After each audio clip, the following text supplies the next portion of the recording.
කොහොමද අයිබෝවන් සිරුදාම හොඳින් ඉන්නවා කියලා මම හිතනවා. ඉතින් නැවතත් වීඩියෝ එකකින් ඔයාලට චුටි අදහස් ටිකක් ප්‍රකාශ කරන්න කියලා හිතුණා.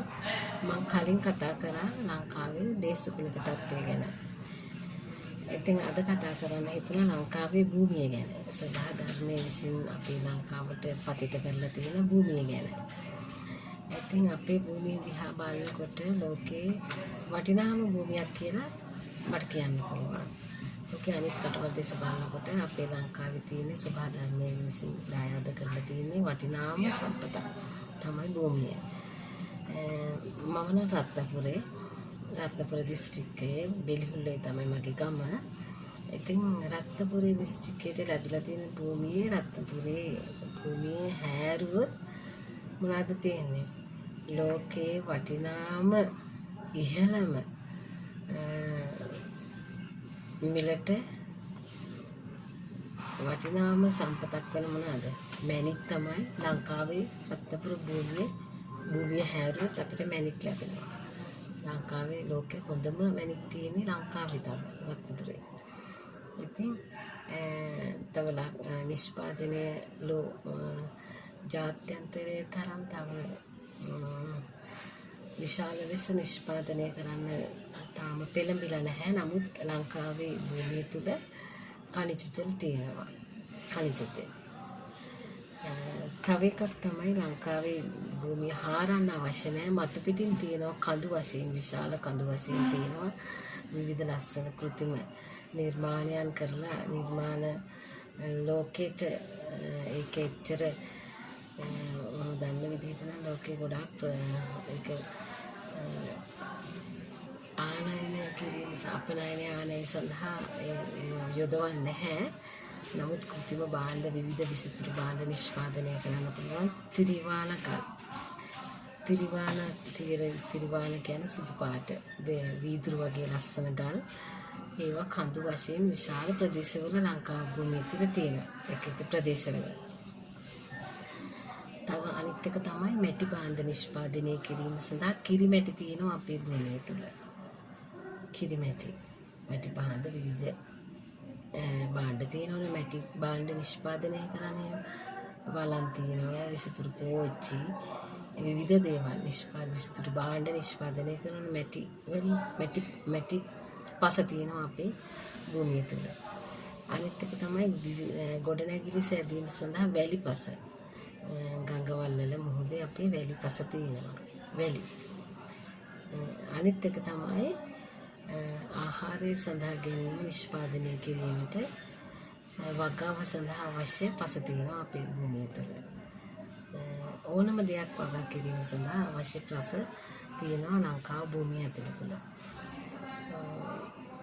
ඉතින් ලංකාවේ වටිනාම රත්නපුර දිස්ත්‍රික්කයේ තියෙන හැරුවොත් මැණික් තමයි ලෝකෙම වටිනාම මැණික් තියෙන ලංකාවේ. ලෝකේ වටිනාම මිල ඉහළම මැණික් තියෙනවා ලංකාවේ.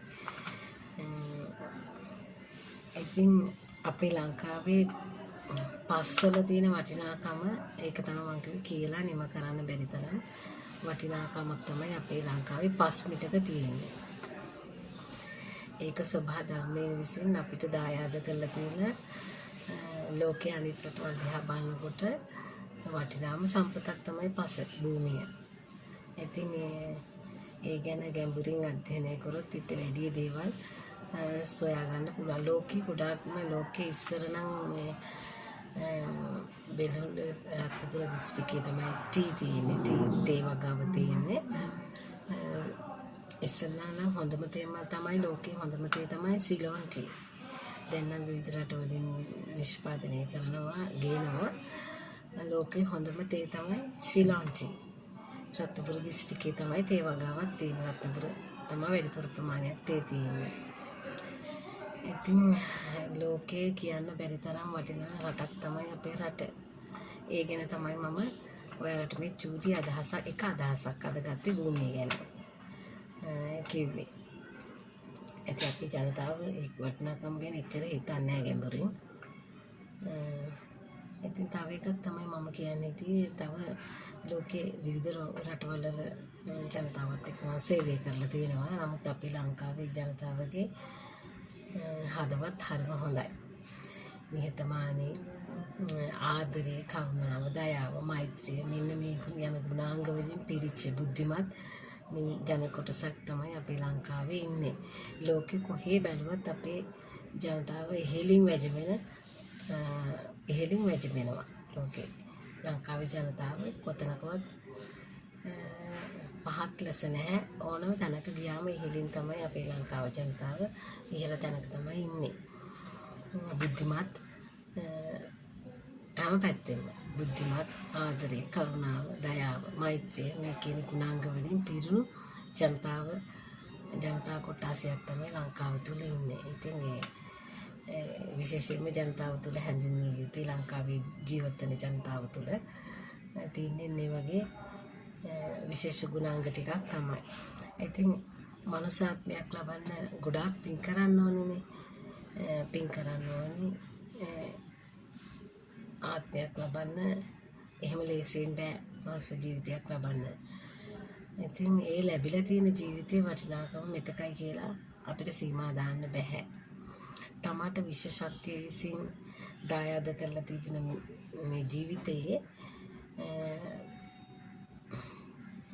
තමාට දීලා තියෙනවනේ විශ්ව විසින් දීලා තියෙනවනේ චින්තනය, නුවණ, ඥානය.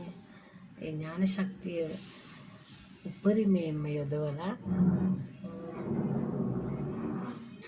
උපරිමයෙන්ම යෙදුනත් මට මෙච්චරයි කියලා සීමා කරන්න පුළුවන්.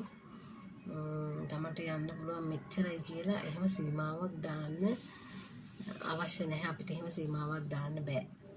ඒ විශ්වයේ විසින් දායාද කරලා තියෙන චින්තනය උපරිමයේ දක්වා යන්න පුළුවන් අපිට. යන්න පුළුවන් ස්ථානේ කොතනද කියලා ඒක කාටවත් කියන්නත් බෑ. ඒක කවුරුත් දන්නේ නැහැ. මමවත් දන්නේ මට යා යුතු තැන කොතනද කියලා, මං අතර වෙන්නේ කොතනින්ද කියලා මමවත් දන්නේ නැහැ. ඒ තමන්ට දායාද කරලා තියෙනවනේ විශ්ව විසින් චින්තනය, ශක්තියක්. ඒ ශක්තිය මෙහෙवला තමන් නිතරම ක්‍රියාත්මක කරොත් තමන්ට යන්න පුළුවන් මෙතකයි කියලා එහෙම කාටවත් බාධා කරන්නත් බෑ. කාටවත් නීති දාන්නත් බෑ. එහෙම කාටවත් යටත් වෙන්න අවශ්‍යත් නැහැ. යම්කිසි භෞතික දෙයකටවත් ලෞකික දෙයකටවත් එහෙම තමන් යටත් නොවි තමන්ගේ ගමන ගියොත් තමන්ට යා යුතු උපරිම තැනට යන්න පුළුවන්. ඒ කියන්නේ විශ්ව ශක්තිය විසින් අපිට දායාද කරලා තියෙන අපේ චින්තනය මෙහෙවන්න ඕනේ. ඒක මෙහෙවලා ඒ චින්තනය ලැබිලා තියෙන දායාදයක් වෙන තලින්තු වෙන ඒ චින්තනය මෙහෙවලා තමන් ක්‍රියාවට ක්‍රියාත්මක කරොත් තමන්ට යා යුතු උපරිම තැනට යන්න පුළුවන්. ඉතින් මම කියන්නේ හිතේ මට මේ ලැබිලා තියෙන ස්ථානය මම හිතාගෙන ඉන්නේ මම හැමදාම මෙතන ඉන්න ඕනි කියලා. මෙතනින් එහාට යන්න මට බෑ කියලා මම කොයි වෙලාවකවත් හිතන්නේ. මං හිතන්නේ මට ලොකු ශක්තියක් තියෙනවා, චින්තන ශක්තියක් තියෙනවා. මගේ මනස, මගේ යටිසිත හැම වෙලෙම ක්‍රියාත්මක වෙනවා. එයත් එක්ක මම ප්‍රශ්න කරනවා. මම මෙතන නෙවෙයි සිටිය යුතුයි.